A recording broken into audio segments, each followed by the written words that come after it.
guys, welcome to another episode of Smash JT. Are video games becoming too long? Let's talk about it. Smash JT.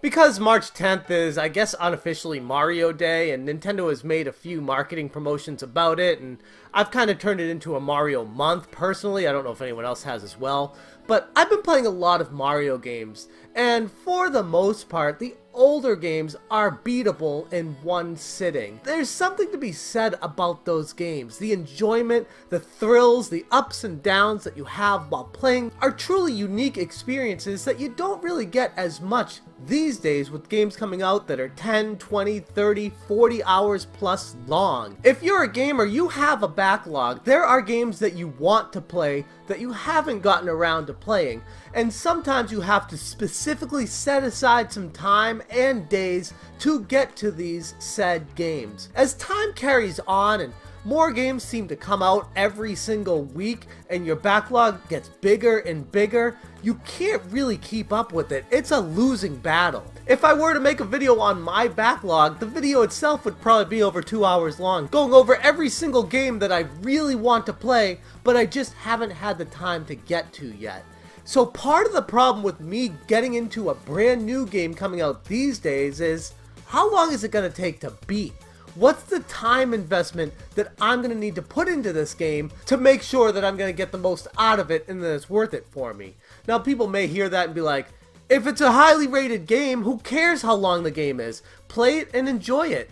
That's absolutely true, but the problem is there are literally hundreds of highly rated games that I haven't had the chance to play because I know it's a time sink. And I have concerns going forward with the future of the industry that if the gameplay doesn't change up significantly, there's not much of a reason for people to keep upgrading their systems and their TVs up to 4K. And what next? 8K or 10K? What's the next system going to be able to handle? What kind of graphical output is it going to be able to do? And ultimately, who cares? Is it a game you want to play? Yes or no? If you decide to play the game, is it fun? Yes or no? Is it good enough for you to continue playing all the way through to completion? Once you've completed the game, do you want to get all the side quests and finish up all the loose ends to complete it 100%?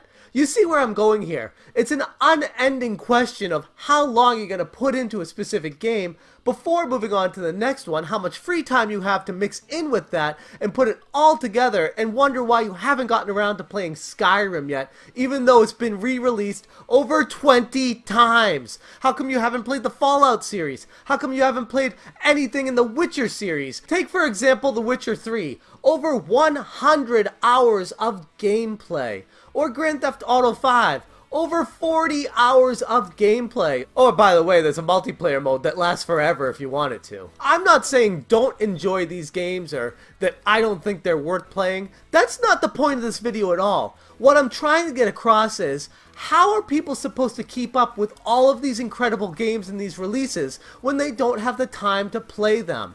You listen to reviewers, you hear what they say, and I feel like YouTube plays a large part in people being able to enjoy these games that they know they're not going to be able to get to. Sitting through a 10 to 20 minute video or more of a professional reviewer or someone giving an overview of their game and their experiences of it so that you can try to relive it through their eyes and save yourself all that time into sinking it into one single video game. And in that light, I feel like YouTube is one of the best things to happen to the game industry in the past few decades. As time goes on and more high quality releases are available, less and less people are going to be able to spend their time on games that have come out in previous generations. And that's not to say that older games are bad by any means, but if people want to keep up with the output of high quality titles these days, then they almost have to drop retro gaming altogether. Now sure, many of these games are getting remakes, re-releases, remasters, HD remaster,